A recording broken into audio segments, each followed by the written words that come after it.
أعوذ بالله من الشيطان الرجيم. بسم الله الرحمن الرحيم. ولا تجعل يدك مغلولة إلى عنقك ولا تبسطها كل البسط فتقعد ملوما محسورا. صدق اللہ العظیم.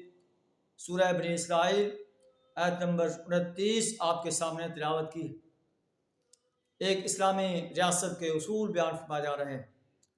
وَلَا تَجْعَلْ يَدَكَ مَغْلُولَةً إِلَىٰ عُنُقِكَ، اپنا ہاتھ اپنی گردن سے باندھ کر نہ رکھو، یعنی بخل نہ کرو، کنجوسی نہ کرو، اللہ کے راستے میں خرچ کرو، اپنے قریب رشتہ پر، غرباء پر، یتامہ پر، فقراء پر، مساکین پر خرچ کرو، اللہ کے دین کو غالب کرنے کے لیے خرچ کرو.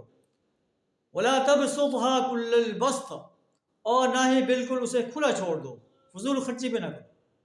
اگر فضول خرچی کرو گے فَتَقْعُدَ مَلُومًا مَحْسُورًا، ملامت زدہ اور عاجز بن کر رہ جاؤ گے. یہ قرآنی اصول ہے. إِنَّ رَبَّكَ يَبْسُطُ الرِّزْقَ لِمَن يَشَاءُ وَيَقْدِرُ، بے شک آپ کا رب جس کے لیے چاہتا ہے اس کے رزق کو فراخ کر دیتا ہے، اور جس کو چاہتا ہے اسے تنگ کر دیتا ہے.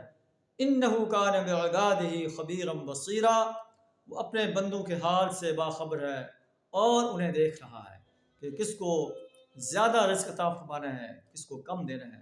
یہ اللہ کی اپنی ڈسکریشن ہے.